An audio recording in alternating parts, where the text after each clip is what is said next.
So here we are. It's just us girls. Because we got some talking to do. You know, this series is called We Need Each Other. And when it birthed itself to me, when I heard that this 4-part series was to exist, it gave itself the name We Need Each Other. And the reason we need each other, as I understand, is because we really are here to grow, to expand, to evolve. That's why we're here. It's the way that love intelligence, that creative essence, that universal presence that is living itself through us likes to play as human. Because we could be a tree.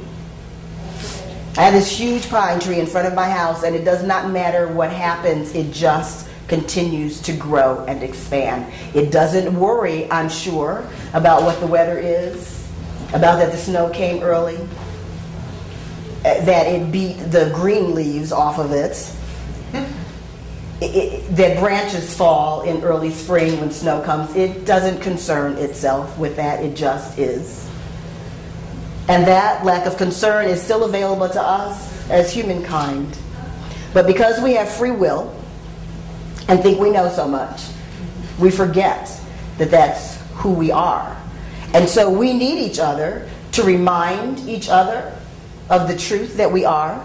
And we need each other to be that reflection of that truth to us. And we need each other to get on our nerves, piss us off, touch those wounded places, those old beliefs and memories inside of us, not so that we can project our anger and pain out to someone else, but so that we can recognize that it exists and go to ourselves, not pointing the finger at someone else, to come back to alignment. So we need each other to piss each other off. We need each other to help us recognize that there's stuff inside of us. Because as humankind, that love intelligence just simply wants us to continue to grow and expand and evolve and align with it. And what it wants us to do as my truth is listen to it and let it guide and direct our lives. And when we do that, life is so much more fun. It becomes an adventure. And it does not matter what circumstance or situation shows itself to us, because we can breathe. That's a tool. We can breathe and come back into alignment and speak then and move then from that place of alignment. And women, we don't always do that, do we?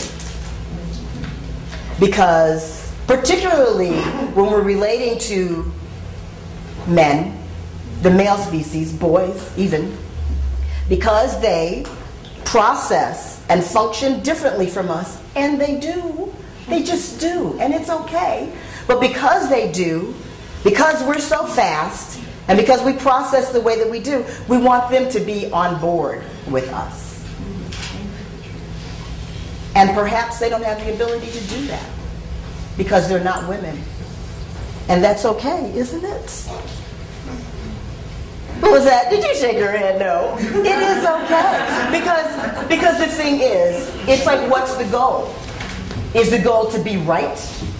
Is the goal to be better than? Or is the goal to relate? And we have to look at, if we want to relate, where is the person coming from that we're relating with? And as I've said before, we both have masculine and feminine energy running inside of us.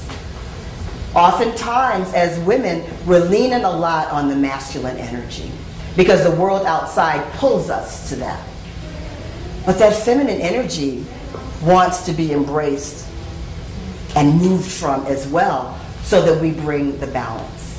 And so when we are relating with the male species that may not be processing as quickly as we are in the same manner as we are, when we don't allow it, that's not feminine energy, that's masculine energy. So now you got two masculine energies competing